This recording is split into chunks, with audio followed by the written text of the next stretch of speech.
Hey guys, Rick Shaw here on the 22nd of April 2022. I don't know if you can see out there, we got these most beautiful clouds. Look at that, isn't that just gorgeous? And they're moving, they're kind of moving. So, looking kind of nice. Saw a couple things on the news there.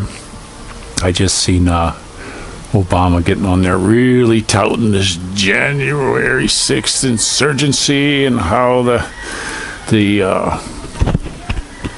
president was really trying to ruin the election and a duly elected guy. And oh gosh, the only thing seems to come out of that guy's mouth is crap.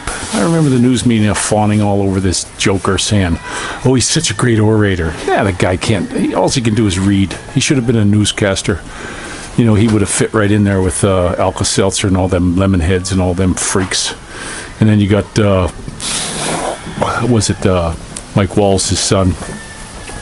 He was in CNN. They're already shutting him down. They're talking about getting rid of Seltzer. Good. Bye.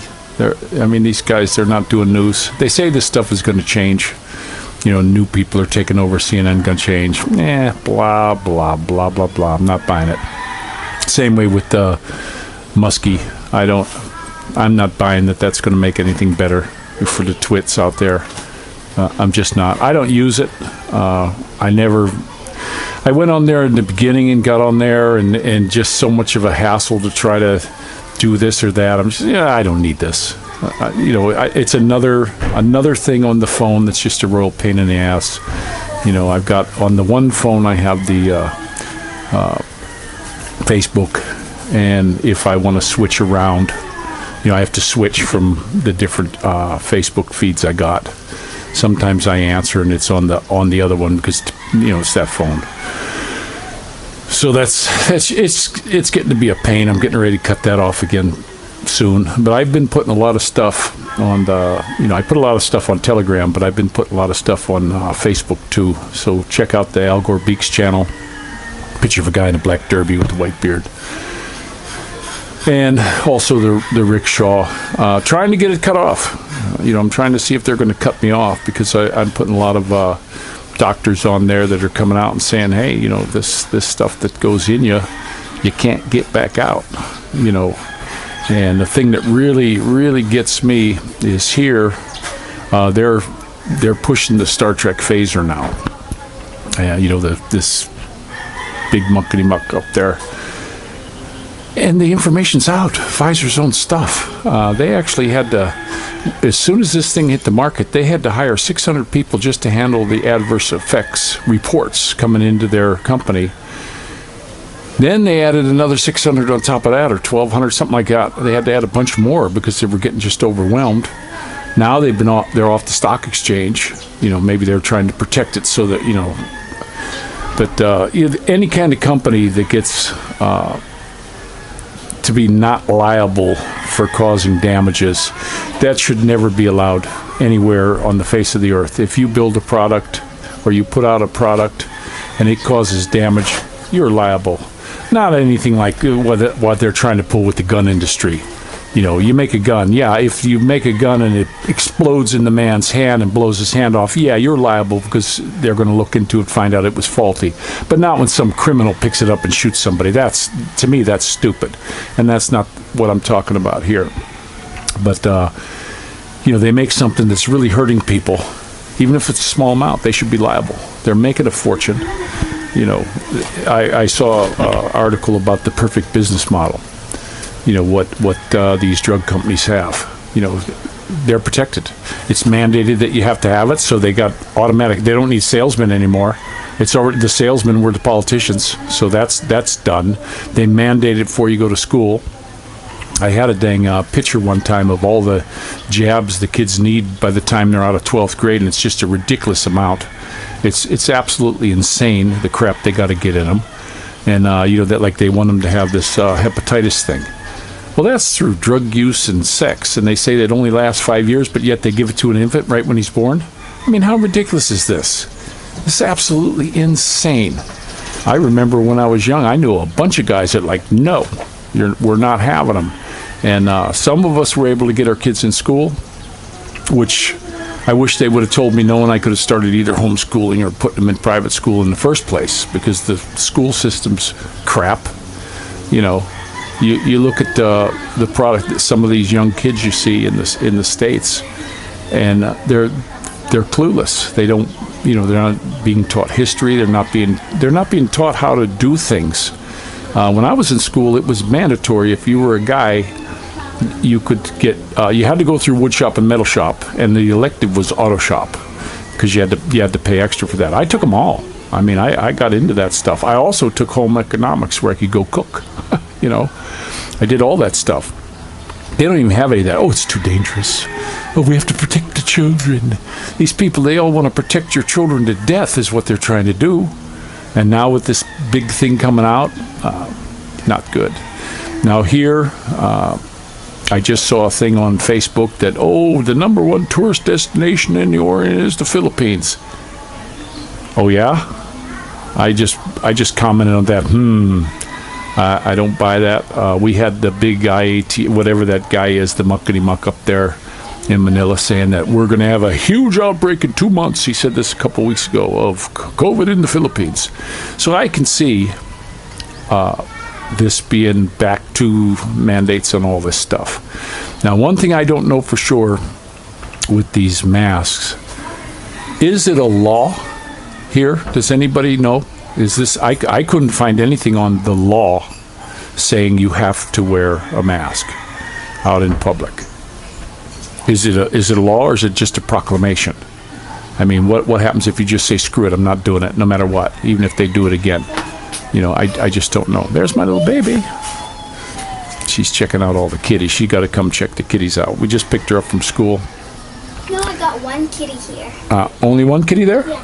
Where's the other ones? No, I got one kitty. Oh yeah, she wants a kitty, just like I need another hole in my head.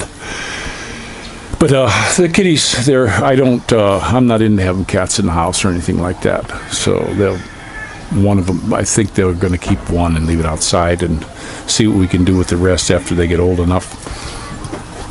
But another thing, other than all this political baloney that's going on, hi baby. Hello. Is the bike.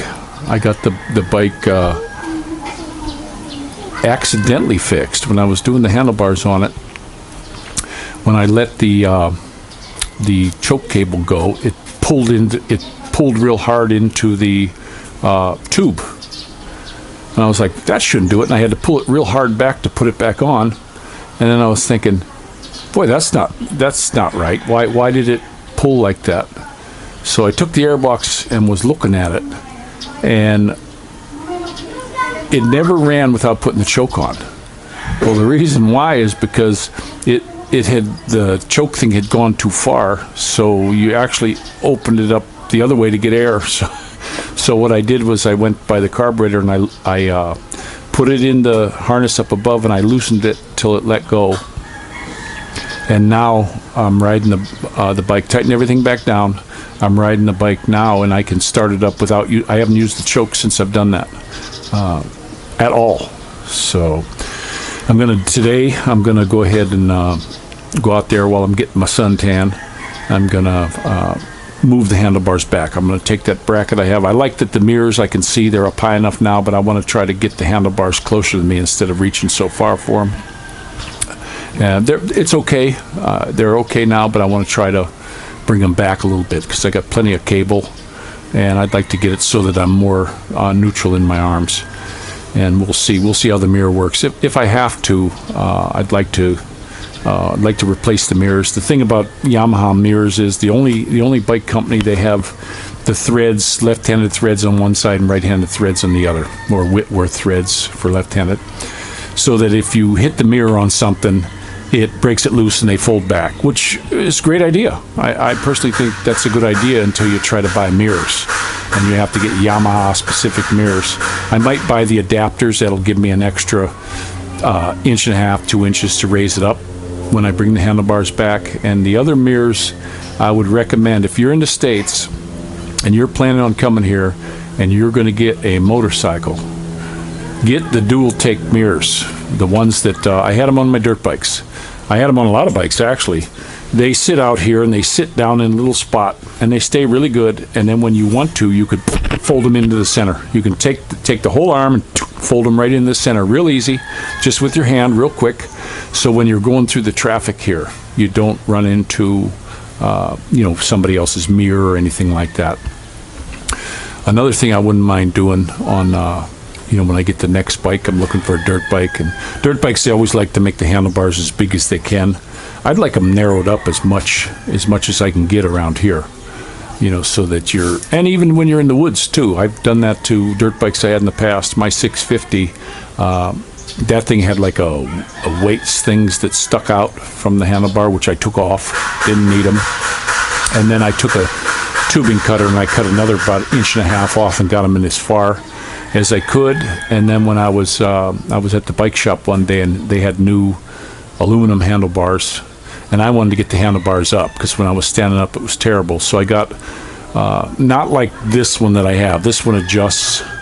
It goes into the old holders, and then you put your handlebar in the new holder. The one I got there was one that you took the whole top piece off and it bolted in, and it raised it up. It just raised it straight up. And then I got these handlebars that were much higher, with the different bend in them. And then I even cut off, when I put the throttle tube on, I thought, wow, I can get 1 inch off of this. I wanted it as narrow as possible, like drag bars. Here in the Philippines, that's what you want. But if you can get the duo takes, those fold-in mirrors, and you're going to come here, order a couple sets, and bring them here when you come, because they're perfect for here. That's something that you need. You want as narrow as possible. Some guys say, well, I'm just going to get on the highway in there, and they got their big Harley or whatever bike they got. Well, you got to remember, you got to get to your later. So, you got to get to the highway. Like for me, on the bike, for me to get to the highway is 20 minutes maybe. Even though I'm cutting through traffic, it could take that long to get to the highway. So you need narrow. You need as narrow as you can get. There's a lot of bikes here you can get. One of the ones, they discontinued it, but I think it's supposed to be coming back here is the KLR, that nice bike for here, but you need to narrow it up. It's got a 650 motor, one lung. So that motor's wider, so that bike's wider. One of the bikes here that I saw that I thought was the most fantastic bike for here with a decent sized motor was the SV650 from Suzuki. It's already kind of narrow. Just take those weights out. Those weights stick out this far from that. Take them out, throw them in the can, put a plug over it, and you've got a super narrow bike right off the bat. The mirrors are pretty good. Hey, you leave his food alone. Shakes is trying to sneak Momo's food, but that's a super bike. Plus, see, it's a twin cylinder. It's a V motor, so the 650 cylinders, it's tiny now. It's a little tiny 325 cylinder instead of a 650 cylinder. So that's kind of a good idea. You want narrow here if you're coming here. Please don't shake my chair. Please stop shaking my chair and eat your food. So that's the main thing you want when you're here. But I'm gonna move my handlebars back just to try it. If I don't like it, I'll move them back the way I had them. I've got lots of ways I can move it now because of the cables are nice and loose now. And I'm glad I found it was a factory problem. I bet you there's a lot of guys who got this bike that got the same problem, and it's a super easy fix.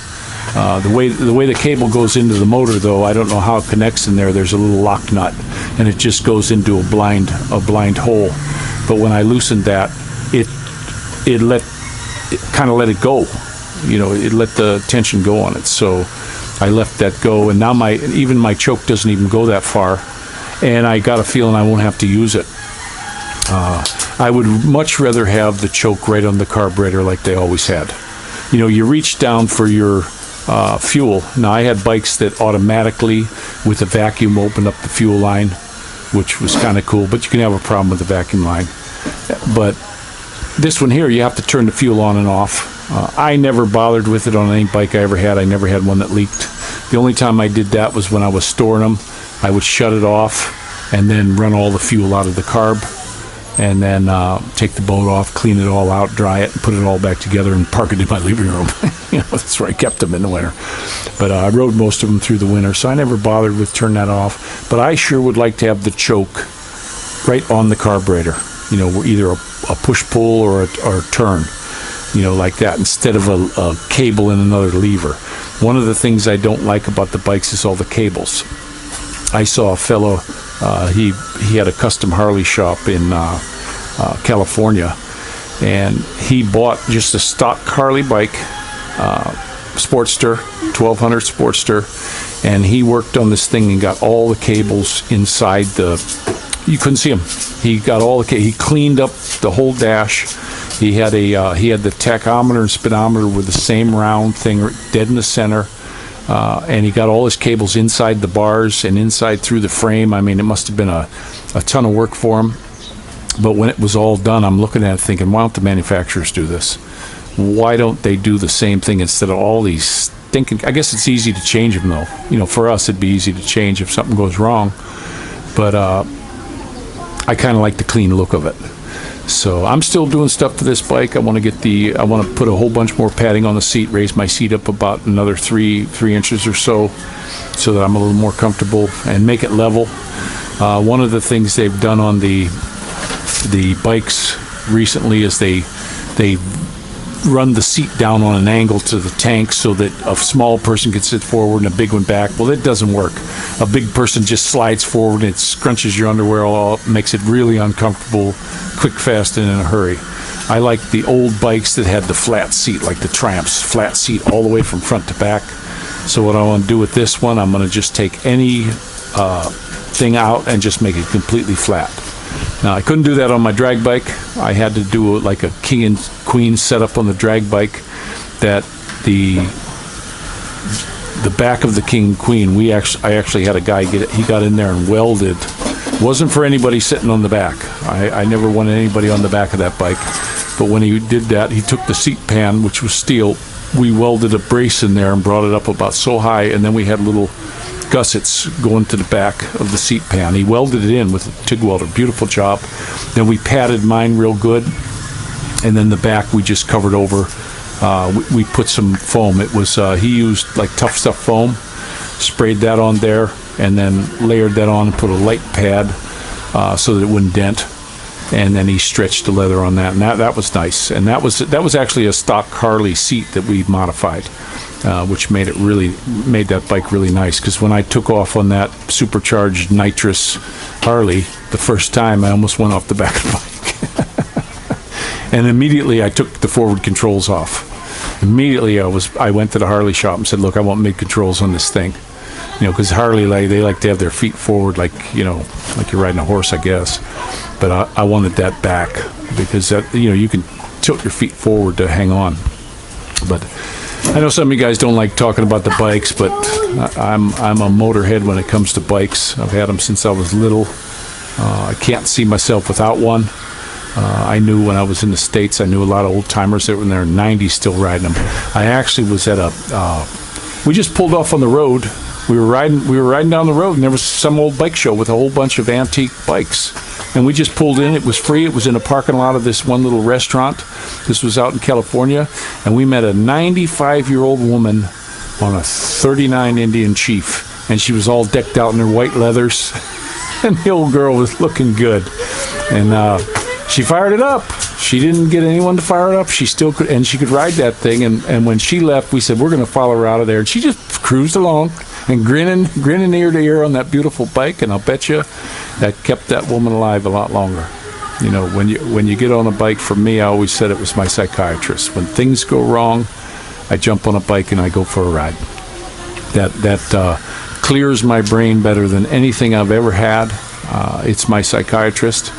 And, when you're on a bike, you really not think of anything else, especially here. I mean, you've got to be quick on what you're doing. You got to be looking way ahead. You've got to be constantly looking behind you to see what's coming up, because these guys will pass you.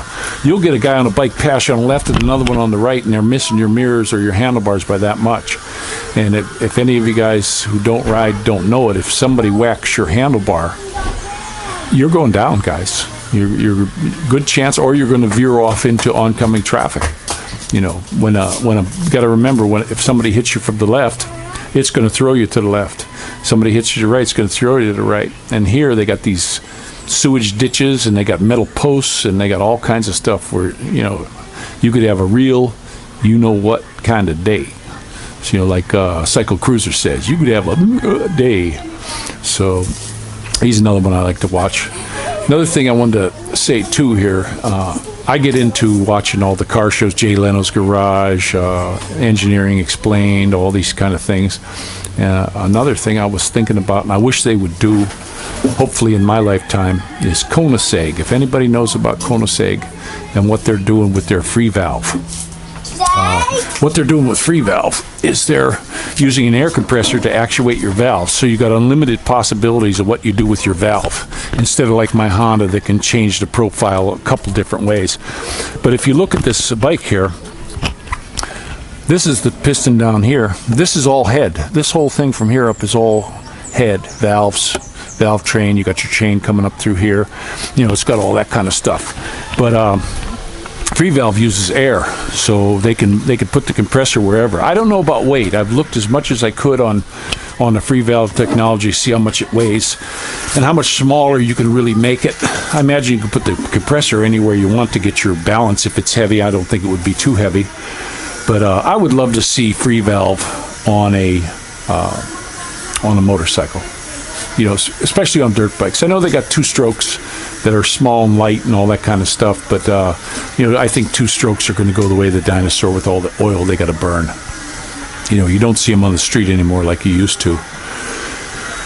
But Freevalve, I would love to see on a motorcycle. I'd love to see the motorcycle manufacturers adopt it and try it out. Somebody needs to start trying this stuff out. I mean, this is new tech. It would definitely help with emissions, because you're going to control your valves throughout the entire RPM range.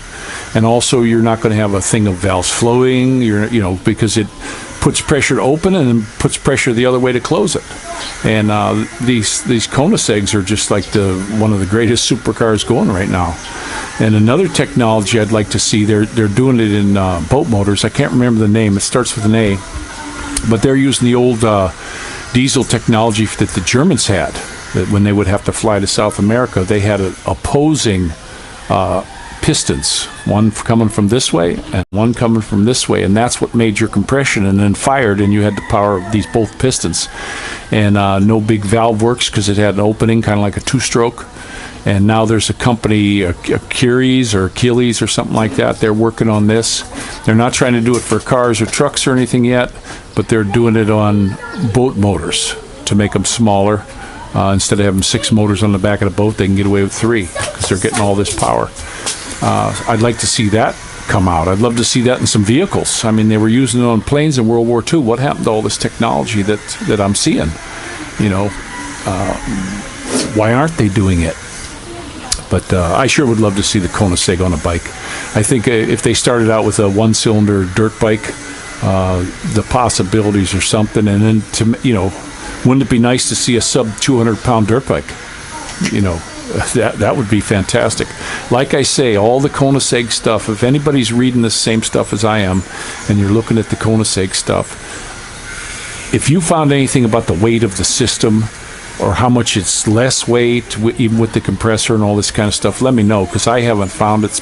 You can put a link in the comments for me, but I mean, I've looked up as much as I could on it, and I just can't seem to find anything about the weight. But enough about the motorcycle, guys. I just love them. I'm a motorcycle head. I'm going to go work on my motorcycle while I'm getting my suntan today. My little sweetie's going to visit her buddy. They're going to come pick her up. That was her best buddy when we were in Carmona. Super nice people. We've met with them a couple times since we've been here, and we've gone out to like resorts and met them there and spent some time with them. Well, now they built a house right up the street from us, so they're going to come pick her up, and she's going to spend the rest of the day with those guys, which is pretty cool for her, because I love the family. The husband and wife are both super. The little girl's a doll, you know, only child, and you know, it's going to be really nice for Dorothy. You excited, Dorothy? Yeah, but that's tomorrow because Oh, he's doing something. Oh, they switched it to tomorrow? Yeah. Okay, so it's switched to tomorrow, not going to be today. So you can help me with my motorcycle then, after you eat your food. I'm done. Oh, okay. Yeah, the kids, I always enlist their aid when I'm working on the bikes or anything, even the pedal bikes or any kind of chores I'm doing, because you got to teach them. They have to see. The whole time I'm teaching them words. I'm teaching them tools. How to get into stuff, the best way to go about things, and also how to clean everything and put it away when you're done, exactly where you took it out, so you can find it the next time. That's my job as a father, and it's a job that I happily take on. I want these kids to be able to do things for themselves. One thing I noticed in this country, not everybody, but some people, they get a job and that's all they know, and to get anything else done, they hire somebody else. So I'd like my kids to be able to do as much as they can themselves. Even when I was hanging pictures with the hammer drill and putting my anchors in, I had the kids helping, holding the vacuum cleaner, keep the dust from getting all over, and I try to show them how to do the job correctly the way I see it anyway. So I'm going to go ahead and go. And what do you want to say, guys? Yeah, this is Bye-bye. Oh, I thank the good Lord every day for these little guys, and you guys all take care.